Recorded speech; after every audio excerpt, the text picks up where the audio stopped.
Hey guys, today's video is titled Use It or Lose It because that's exactly how I feel about these perfumes. I think I really like them and I think I enjoy them, except I hardly ever reach for them. I'm going to challenge myself to use them because these are all perfumes that can be worn in the winter. This should be the time when I would be reaching for them, and I'm not necessarily, even though I enjoy them. So anyways, I feel like then why do I have them, and you know, all of these other thoughts. So I'm challenging myself to use them or let them go, and I actually don't want to let any of these go. So we'll see how the using them up goes, or if I get to know them a little bit more and I realize that maybe I should get rid of some of these. I don't know. We'll see in this following month. I'm going to give it about maybe 3 to 4 weeks and then see where we're at.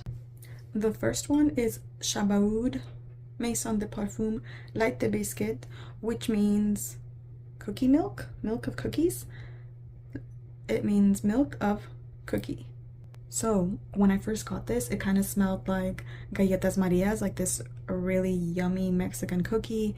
It smells really good, milky and delicious. The only time I think I tried to wear this, I got a little bit like a cheap vibe, like that cheapy gourmand vibe. So I haven't really reached for it. That could have just been the one-time thing, but you know when there's something in the back of your mind that just makes you hesitate before you reach for something, and it's not even something that you think thoroughly, it's just this thing that just gets in the way. So I really need to test it out and see if it's gonna work, and if not, then I'm gonna have to probably sell it because there's no sense of it just sticking around. But I think I really love it, but we'll see. Next is Carolina Herrera's Good Girl Supreme. You know, I've always told myself that I really like this. It kind of smells a really like feminine and powdery, and I like the vibe. But the truth is I actually haven't wore it much. I don't usually gravitate towards this, but I read somewhere that it smells a lot like Carolina Herrera, the regular one, in the dry down, which I'm not a fan of. So I really want to test this out to see if it's actually going to do that. And I don't not reach for these because I don't want to. It's just because I have so many other things that will just, if there's something new, I'll reach for that first to test it out. If there's something that I'm trying out to see if I like it or not. There's so many reasons when you have so many things why things don't end up getting worn. So no particular reason. I don't think I've worn this more than 2 or 3 times. So I really need to test it out, and if it does smell like the OG Carolina Herrera, then it's going to be easy to let it go. But otherwise, I mean, so far, I feel like I really like this smell. It smells like a really nice, powdery, feminine perfume. And I mean, that bottle is adorable. Another one that I love, I think I love it. Another one that I think I really love is C Intense Eau de Parfum. I love this. It's such a classic scent to me, so feminine, yet there's something simplistic about it, and that's kind of why it gets put on the back burner, because I'll find something like new and exciting, but this is a classic, this is a basic in the best sense, it's like a basic nude heel is essential, but sometimes you just get caught up in the new and shiny, you know? So this to me is almost like an essential, like if you really boil down a feminine, womanly perfume, this one's definitely going to be at the top of the list. So I really want to see if I'm going to wear this, because as much as I really do enjoy it, if I'm not wearing it, what's the point? So, I mean, I'm pretty sure I'm going to wear this though, because I love this. I love the black currant. Does it have the notes? Yes, because this is probably a tester bottle. Black currant, nectar, rose, and Davana. I like Davana. I like rose. I love black currant. So I feel like, so I'm pretty sure I wouldn't declutter this, but still, we'll see. Next is this Pure Honey by Kim Kardashian. And this is literally like a laundry detergent, like sharp, with florals and this creaminess to it. I like it.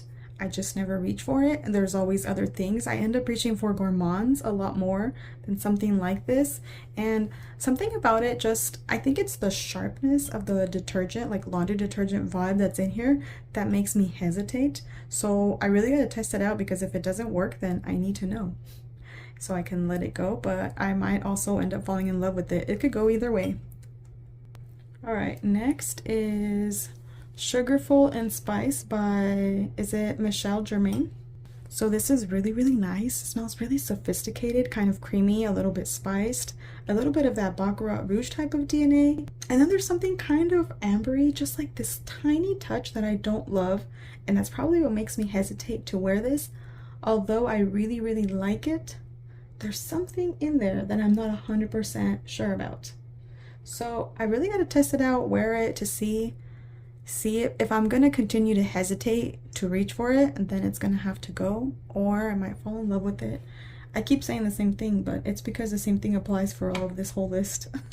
So next is Femme by Usher. This is probably one of the top celebrity fragrances of all time, in my opinion. The only issue that I've been having, or why I hesitate to reach for this, is because the patchouli in here, sometimes I get the tiniest bit of acetone, like nail polish remover, which I get in a lot of fragrances that have a cheap patchouli. I get it a lot in the Jimmy Choo fragrances. It's this patchouli that leans towards acetone. I don't know why. I'm pretty sure it's just my nose. It's always in more affordable perfumes. Like for example, the patchouli in Mugler perfumes and Chanel, to me, smells amazing, delicious. And I mean, it's one of my top favorite notes. But yet, when a cheaper perfume has patchouli, sometimes I get a little bit of that acetone vibe. So I'm gonna test this out, and if I continue to get a hint of that, then I'm gonna have to let it go, because who wants to smell like acetone? So next is Prada. What is this again? What is this called? Oh shoot. Paradox. Prada Paradox. I love this perfume. This is one of my only floral, like heavy floral perfumes. And this thing lasts and lasts. This will last on your clothes like 24 hours. I feel like I continue to smell it for a good 24 hours if I wear it. It's amazing, like the lasting power. I don't know why I don't reach for it. I think it's because I see florals as a bit more dressed up. I rarely ever get dressed up, so that's probably why. And then when I get dressed up, I have like my go-to 5 that I reach for. So it kind of ends up getting put in the back burner, but for no good reason. Other than when the rare occasion that I dress up, I end up wearing like Coco Mademoiselle or something. But I really, really gotta reach for this more, because I actually think this is very, very beautiful. Next is Victoria's Secret Bombshell Passion. I absolutely love this perfume. There's something so incredibly sexy to me in this perfume. I'm pretty sure I'm the only person who thinks that, but like to my nose, this is so sexy and like attractive and appealing. Like, I don't know how to explain it. If somebody smelled like this, I would just be drawn to them. I would want to kind of be sniffing them. I find it so sexy. I'm not sure why I don't reach for it. I think it's because there's this tiny bit of an aroma chemical. I'm not sure, actually. I really don't know.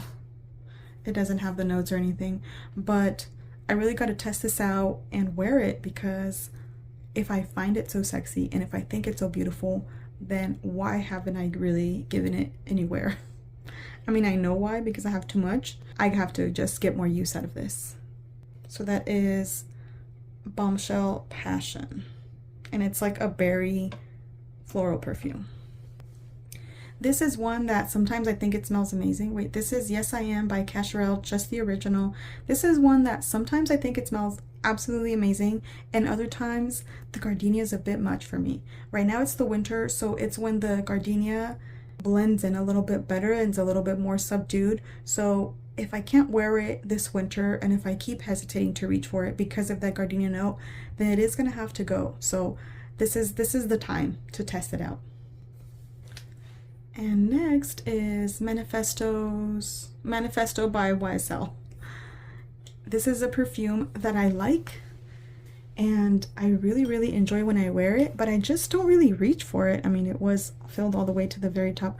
I don't really reach for it, and if I'm not gonna wear it, I feel like somebody else would want to have this little bit of it just to test it out, like somebody that's really curious about it and doesn't want to spend a bunch of money on it.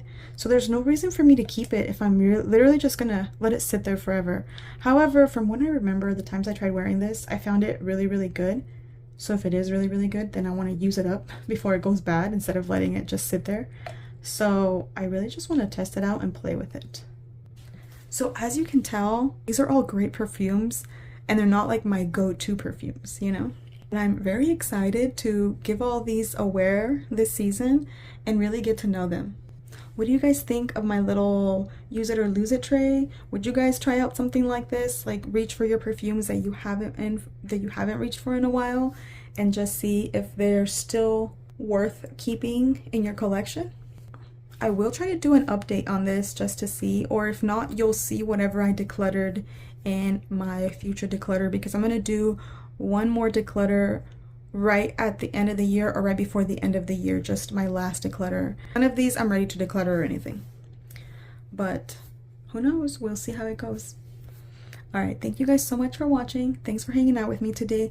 I will see you guys soon in my next video. I'm gonna be trying to film a lot during December, so we'll see how that goes. See you guys next time. Bye.